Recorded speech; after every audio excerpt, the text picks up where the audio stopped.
Hello students, good morning. How are you? Fine? આની આગળના લેક્ચરમાં આપણે ધ પાસ્ટ કન્ટિન્યુઅસ ટેન્સ નું વિધાન વાક્ય, એનું નકાર વાક્ય અને એનો પ્રશ્નાર્થ વાક્ય કેવી રીતે બને તેની ચર્ચા કરી લીધી. હવે અત્યારના લેક્ચરમાં આપણે WHના પ્રશ્નો ચાલુ ભૂતકાળમાં WHના પ્રશ્નો કેવી રીતે બને છે તેની થોડી ચર્ચા કરીશું. અત્યાર સુધીમાં આપણે કેટલા કાળ શીખી ગયા તો એની ચર્ચા પહેલાં એક વખત હું કરી લઉં એટલે તમારા મગજમાં બધી રચનાઓ યાદ આવી જશે. હું એક વાક્ય લખીશ અહીંયા. દાખલા તરીકે, રાધા સિંગ્સ એ સોંગ. તો આ છે સિમ્પલ પ્રેઝન્ટ ટેન્સ. સિંગ્સ મુખ્ય ક્રિયાપદની સાથે ડઝ એટલે સિમ્પલ પ્રેઝન્ટ ટેન્સ, સાદો વર્તમાન કાળ. એના પછી તમે શીખ્યા છો સાદો ભૂતકાળ, સિમ્પલ પાસ્ટ ટેન્સ. તો આ વાક્યને મારે સિમ્પલ પાસ્ટ ટેન્સમાં લખવો છે તો અહીંયા લખીશ સેંગ એ સોંગ. બરાબર, સિમ્પલ પાસ્ટ ટેન્સ આ ભૂતકાળ ડીડ. પછી તમે સિમ્પલ ફ્યુચર ટેન્સ પણ શીખેલા છો, સાદો ભવિષ્યકાળ. તેના માટે વાક્ય બનશે Radha will sing a song. બરાબર, વિલ સિંગ આ સોંગ. આ છે simple future tense, simple present tense, simple past tense અને સિમ્પલ ફ્યુચર ટેન્સ. એના પછી તમે શીખ્યા છો પ્રેઝન્ટ કન્ટિન્યુઅસ ટેન્સ, ચાલુ વર્તમાન કાળ. આ વાક્યને મારે ચાલુ વર્તમાન કાળમાં લખવું છે તો વર્તમાન કાળનું ક્રિયાપદ ઇઝ અને ચાલુ દર્શાવવા માટે મુખ્ય ક્રિયાપદ સિંગની પાછળ આઈએનજી. સિંગિંગ એ સોંગ. આ થયો સિમ્પલ પ્રેઝન્ટ કન્ટિન્યુઅસ ટેન્સ. હવે આજે આપણે જે શીખ્યા છીએ પાસ્ટ કન્ટિન્યુઅસ ટેન્સ, આ વાક્યને આપણે પાસ્ટ કન્ટિન્યુઅસ ટેન્સમાં લઈશું તો થશે રાધા. રાધાની જોડે પાસ્ટ ટેન્સ દર્શાવતું ક્રિયાપદ આવશે વોઝ સિંગિંગ એ સોંગ. આટલા ટેન્સીસની આપણે ચર્ચા કરી લીધી છે. રાધા ગીત ગાય છે, રાધાએ ગીત ગાયું, રાધા ગીત ગાશે, રાધા ગીત ગાઈ રહી છે વર્તમાનકાળ છે, અને રાધા ગીત ગાઈ રહી હતી. આ ચાલુ ભૂતકાળ. તો આવા જે વાક્યો છે ચાલુ ભૂતકાળના, એના આજે આપણે WHના પ્રશ્નોની ચર્ચા કરવાની છે. WHના પ્રશ્નો એટલે હુ, વોટ, વેર, વેન, વિચ અને એની સાથે આપણે હાઉ મેની અને હાઉ મચ ના પ્રશ્નોની પણ રચના જોઈ લઈશું. સૌથી પહેલા હુ વડે પ્રશ્ન. દરેક કાળમાં આપણે આની ચર્ચા કરીએ છીએ. હુ વડે પ્રશ્ન બનાવવો હોય તો હુનો મતલબ થાય કોણ. તમારે તમારા વાક્યમાંથી વ્યક્તિ કે કર્તાને દૂર કરવું પડે. બરાબર, દાખલા તરીકે હું એક વાક્ય લખીશ, મનોજ was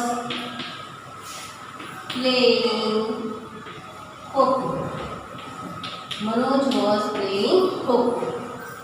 તો મારે આમાં હું વડે પ્રશ્ન બનાવવો છે. હું એટલે કોણ. કોણથી પ્રશ્ન પૂછવો છે તો વાક્યમાંથી કર્તાને કાઢવું પડે. હવે કર્તા તો આપણને જનરલી ખબર હોય કે વાક્યમાં જે સહાયક ક્રિયાપદ અથવા મુખ્ય ક્રિયાપદ હોય એની આગળની બાજુ જે શબ્દ હોય એને આપણે કર્તા કહીએ છીએ. અને એવું ના સમજ પડે તો મુખ્ય ક્રિયાપદનું ગુજરાતી કરો અને તમારે જેનાથી પ્રશ્ન બનાવવો છે તેનું ગુજરાતી કરો. આ બંનેનું ગુજરાતી કરો એટલે તમને તમારો જવાબ મળી જશે. દાખલા તરીકે પ્લે એટલે રમવું, હુ એટલે કોણ. બોલો કોણ રમે તો જવાબ મળશે મનોજ. એટલે આ કર્તા છે. આને આપણે આપણા પ્રશ્નમાં લખીશું નહીં, એની જગ્યા પર આપણે લખીશું હુ. હું લખ્યા પછી સહાયક ક્રિયાપદ, પછી મુખ્ય ક્રિયાપદ, પછી કર્મ. જેમ તમારા વાક્યમાં આપ્યું છે એમ ને એમ તમારે લખી નાખવાનું છે. અને છેલ્લે કરવાનું છે પ્રશ્નાર્થ ચિહ્ન. Who was playing kho kho. કોણ ખોખો રમી રહ્યું છે તો જવાબ છે મનોજ. બીજું એક ઉદાહરણ જોઈ લઈએ. The girls were drawing pictures. છોકરીઓ ચિત્રો દોરી રહી હતી. ભૂતકાળ છે. બહુવચનમાં કેમ છે? કારણ કે કર્તા બહુવચનમાં છે. આમાં પણ મારે હું વડે પ્રશ્ન પૂછવો છે. ડ્રો એટલે દોરવું, હુ એટલે કોણ. કોણ દોરી રહ્યું છે? The girls. એની જગ્યા પર લખી નાખું હુ. હવે બીજી એક વસ્તુ ખાસ ધ્યાન રાખવાની કે હુનો પ્રશ્ન હંમેશા એક વચનમાં જ બનાવવાનો છે. એટલે અહીંયા ભલે વાક્યમાં વેર છે પણ તમારે અહીંયા વોઝ જ લખવાનું છે. Who was drawing pictures. બરાબર? ક્વેશ્ચન ભલે તમારું વાક્ય બહુવચનમાં છે પણ હુનો પ્રશ્ન હંમેશા એક વચનમાં જ બનશે. એટલે હુના વાક્યમાં હંમેશા વોઝ ક્રિયાપદ જ વપરાશે. બરાબર? આ થઈ હુની રચના. હવે એના પછી આવશે પ્રશ્નસૂચક શબ્દ બીજો છે વોટ.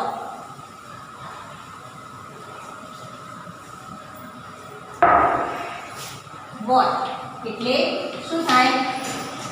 વોટ એટલે શું? તમારે જ્યારે વાક્યમાંથી કર્મને દૂર કરો ત્યારે તમને વોટ વડે પ્રશ્ન બનાવતા તમને આવડે. દાખલા તરીકે હું એક વાક્ય લખીશ, mother was making T. Mummy ચા બનાવી રહી હતી. હવે આપણે આ વાક્યમાંથી કર્મને કાઢવાનું છે. તો કર્મ શું કહેવાય? તો કર્મ ક્યાં હોય? મુખ્ય ક્રિયાપદની પાછળ જે વસ્તુ છે એને આપણે ગ્રામરની ભાષામાં કર્મ કહીએ છીએ. અને કોઈ ના ખબર પડે તો મેં તમને શીખવાડી એ રીતે આનું ગુજરાતી મુખ્ય ક્રિયાપદનું અને પ્રશ્નસૂચક શબ્દનું ગુજરાતી બંને સાથે બોલવાનું. વોટ એટલે શું અને મેક એટલે બનાવવું. શું બનાવવાનું? તો જવાબ મળી જાય ટી. એટલે આ કર્મ થઈ ગયું. એને આપણે વોટ વાળા પ્રશ્નમાં લખીશું નહીં. સૌથી પહેલા વોટ. ગમે ત્યારે હુ સિવાયના કોઈ પણ પ્રશ્ન બનાવો એટલે પહેલા એક પ્રશ્નસૂચક શબ્દ લખવાનો, એના પછી બે ક્રિયાપદોની વચ્ચે કર્તાને મૂકવાનું. બે ક્રિયાપદો વાક્યમાં ક્યાં છે? એક છે વોઝ સહાયક ક્રિયાપદ, બીજું છે મેક મુખ્ય ક્રિયાપદ. આ બંનેની વચ્ચે કર્તાને મૂકવાનો છે. કર્તા કોણ છે? મધર. સૌથી પહેલા વોટ લખીને પછી પહેલું ક્રિયાપદ લખીશું વોઝ, પછી વચ્ચે કર્તા આવશે મધર, પાછળ મુખ્ય ક્રિયાપદ આવશે મેકિંગ, અને પછી કોઈ શબ્દ છે નહીં હોય અહીંયા તો અહીંયા લખી અને પછી પ્રશ્નાચિહ્ન કરવાનું. What was mother making? Mummy શું બનાવી રહી હતી? બરાબર? પછી દાખલા તરીકે બીજું એક વાક્ય,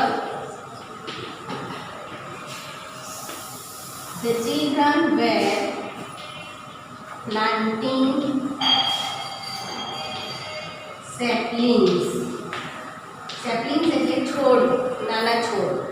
The children were planting saplings. ચલો હવે પ્લાન્ટ એટલે વાવવું અને વોટ એટલે શું? શું વાવી રહ્યા છે? તો સેપલિંગ્સ. આ આપણો જવાબ છે. એને આપણે આપણા પ્રશ્નમાં લખીશું નહીં. સૌથી પહેલા વોટ, બે ક્રિયાપદોમાં પહેલું ક્રિયાપદ વેર, વચ્ચે કર્તા, પછી પાછળ આવશે બીજું મુખ્ય ક્રિયાપદ અને છેલ્લે આવશે પ્રશ્નાચિહ્ન. What were the children planting? બરાબર? આ છે વોટની વાક્ય રચના. હવે એના પછી ત્રીજો પ્રશ્નસૂચક શબ્દ આવશે વેર. વેર એટલે ક્યાં. ત્યાંથી પ્રશ્ન પૂછીએ તો આપણને જવાબમાં જગ્યા અથવા સ્થળ મળશે. વેર એટલે ક્યાં. પહેલા જવાબમાં આપણે સ્થળ અથવા જગ્યા જે વાક્યમાં હોય એને કાઢીને પ્રશ્ન બનાવવાનો છે. દાખલા તરીકે The boys were playing on the ground.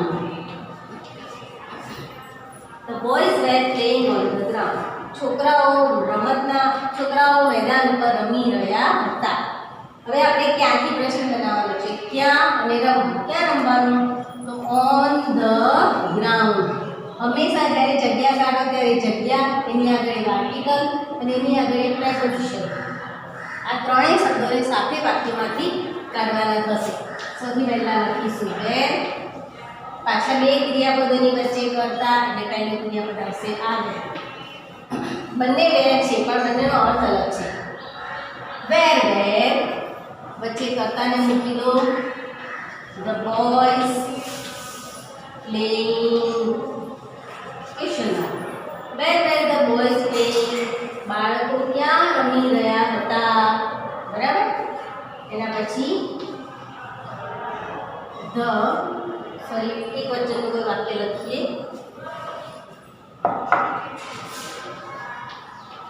Meena was singing on the stage. Meena stage ઉપર ગાઈ રહી હતી. ક્યાં ગાઈ રહી હતી? સ્ટેજ ઉપર. આ બધા જવાબ છે એટલે એને આપણે આપણા પ્રશ્નમાં લખીશું નહીં. સૌથી પહેલા વેર, પછી બી પહેલું ક્રિયાપદ વોઝ, વચ્ચે કરતા અને પાછું બીજું ક્રિયાપદ. અને છેલ્લે question mark. Where was Meena singing? હવે એના પછીનો પ્રશ્નસૂચક શબ્દ છે વેન. વેન એટલે ક્યારે. ક્યારેથી પ્રશ્ન પૂછીએ તો શું મળશે આપણને જવાબમાં? સમય. બરાબર. વેન. વેન એટલે થશે ક્યારે. એનાથી આપણને સમય જોવા મળશે. સમયને આપણે આપણા વાક્યમાંથી કાઢી નાખીશું. દાખલા તરીકે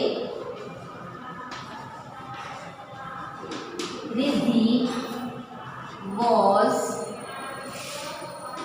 painting yesterday. અમે વાક્ય લખ્યું કે Riddhi was painting yesterday. Riddhi ગઈકાલે ચિત્ર દોરી રહી હતી. હવે મારે પ્રશ્ન પૂછવો છે ક્યારે. પેઇન્ટ એટલે દોરવું. ક્યારે દોરી રહી હતી? જવાબ મળશે ગઈકાલે, યસ્ટરડે. એને કાઢી નાખો. પછી વેન વડે મૂકો. સૌથી પહેલું વેન આવશે, પછી બીજું પહેલું ક્રિયાપદ આવે સહાયક ક્રિયાપદ, પછી વચ્ચે કર્તા, પછી બીજું મુખ્ય ક્રિયાપદ આઈએનજી વાળું, અને પાછળથી વધારાના શબ્દો હોય લખવાના, એટલે પ્રશ્નાર્થ ચિહ્ન. When was Riddhi painting? પછી કોઈ બીજું એક વાક્ય લખીએ. Father was drinking T in the morning. પપ્પા સવારમાં ચા પી રહ્યા હતા. ક્યારે પી રહ્યા હતા? In the morning. એને આપણે વાક્યમાંથી કાઢી નાખશું. સૌથી પહેલા વેન, પછી સહાયક ક્રિયાપદ વોઝ, વચ્ચે કરતા આવશે ફાધર, બીજું ક્રિયાપદ આવશે ડ્રિંકિંગ, પછી આમાં કર્મ આપ્યું છે તો કર્મ લખી નાખો T. When was father drinking T. આ થયા વેન વાળા. હવે આપણે એકાંત હાઉ મેનીનો અને હાઉ મચનો એક એક પ્રશ્ન જોઈ લઈએ એટલે તમે સમજી જશો કે કેવી રીતે પ્રશ્ન બને. બધા કાળમાં પ્રશ્નની રચના એક જ સરખી છે, ખાલી સહાયક ક્રિયાપદને જ આપણે બદલવાનું છે. ચલો દાખલા તરીકે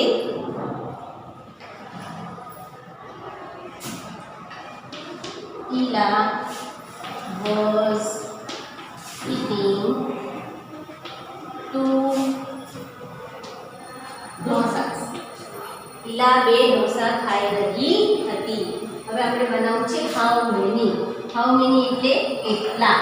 કોઈ પણ વસ્તુ કેટલી છે એની સંખ્યા જાણવા માટે હાઉ મેની વડે પ્રશ્ન બનશે. એટલે આપણે વાક્યમાંથી સંખ્યાને કાઢી નાખવાનું. હવે હાઉ મેનીનો પ્રશ્ન સૌથી પહેલા હાઉ મેની લખવાનો. એના પછી હવે આપણે બે ક્રિયાપદોની રચના નથી કરવાની, પણ તમે જે સંખ્યા કાઢો છો એ સંખ્યા શેની છે? તો ઢોસાની છે. એટલે કે સંખ્યા પછીનો જે શબ્દ છે એ શબ્દને તમારે અહીંયા લખવાનું છે, અને એ પણ બહુવચનમાં. અહીંયા કદાચ એક વચનમાં હોય તો ભલે રહ્યું, પણ જ્યારે હાઉ મેની પછી તમે કર્મ લખો ત્યાં હંમેશા બહુવચનમાં. How many ડોસાસ. હવે આપણી જૂની રચના બે ક્રિયાપદોની વચ્ચે કરતા અને છેલ્લે પ્રશ્ન ચિહ્ન.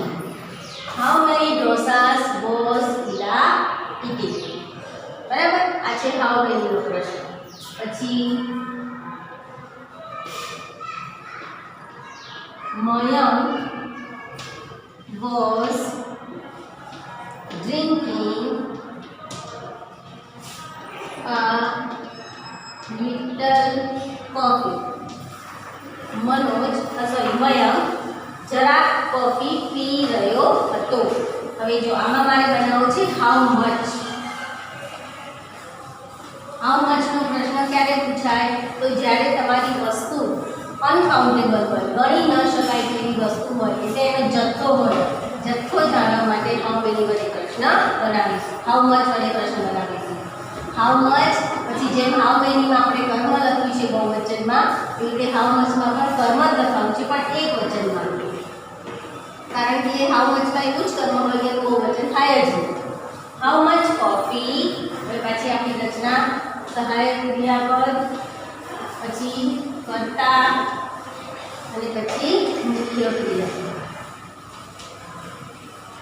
છેલ્લે ક્વેશ્ચન માર્ક.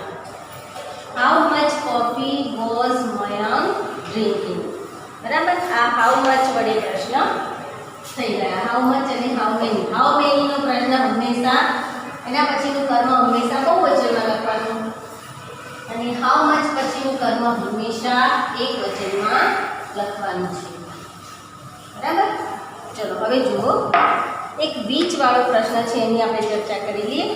આમ તો તમે બોર્ડ વડે જે રીતે બનાવશો એવી જ રીતે વીજ વડે હોય, છતાં પણ જોઈ લઈએ. સમીર વોઝ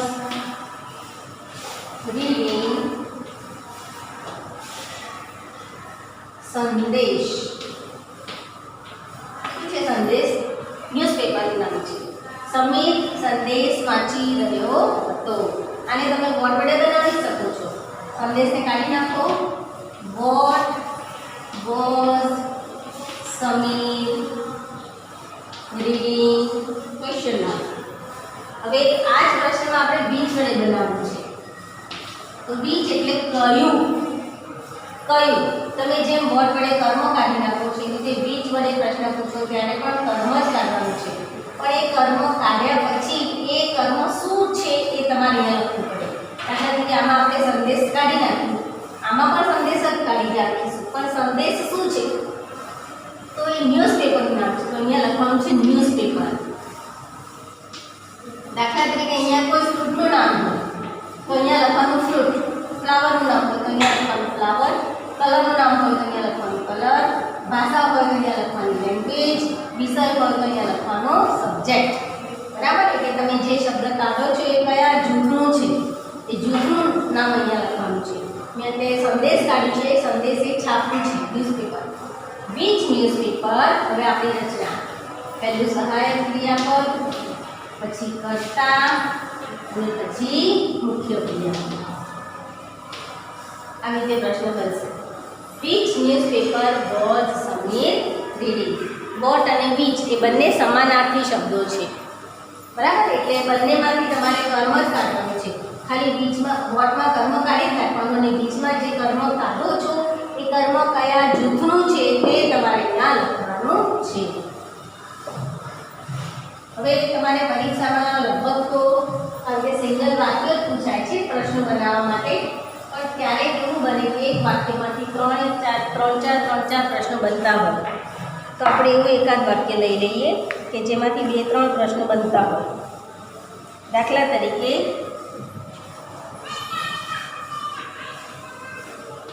સંકેત was learning English last year. બરાબર, આમ એક વાક્ય લખ્યું. ભાઈ સંકેત was learning English last year.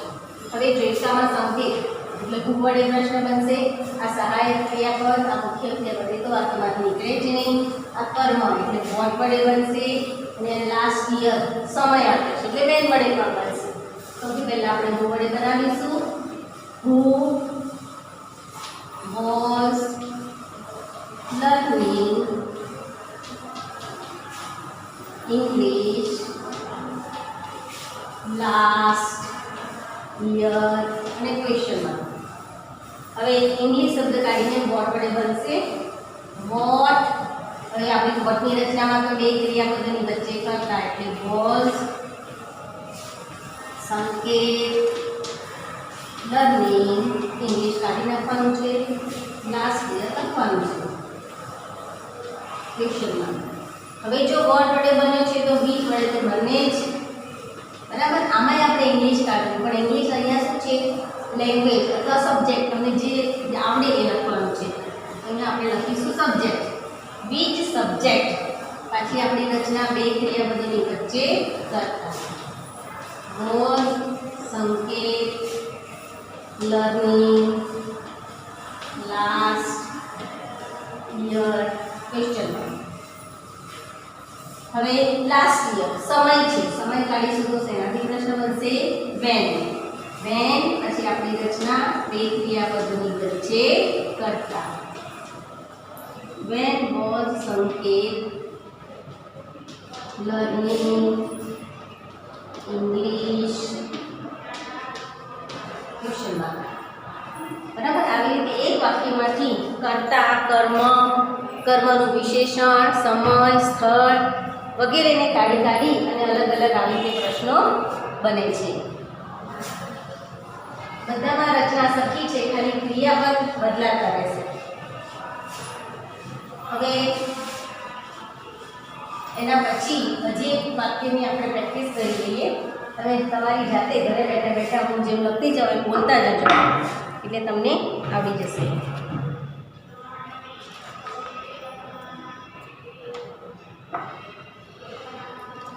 ચલો દાખલા તરીકે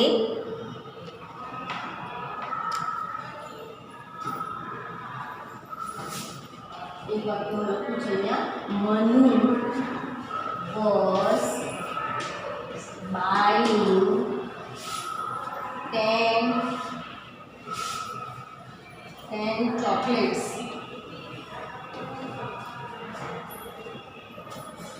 yesterday. બરાબર. ચલો સૌથી પહેલા મનુ એટલે હું વડે બનશે. આને તો ક્રિયાપદ છે 10 એટલે સંખ્યા હાઉ મેની વડે બનશે. વળી પાછું આટલું કાઢી નાખો તો વોટ વડે બનશે અને યસ્ટરડે કાઢી નાખો તો શેનાથી બનશે વેન વડે. સમય આપ્યો છે. ચલો સૌથી પહેલો હુ. મારી સાથે સાથે ઘરે બેસીને બોલતા જજો. Who was buying 10 chocolates yesterday question mark. હવે ફક્ત 10 કાઢવાનું છે એટલે સંખ્યા કાઢવી છે. આપણે લખીશું અહીંયા how many.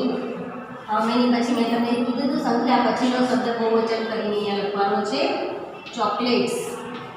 How many chocolates. પછી આપણી રચના વોઝ મનુ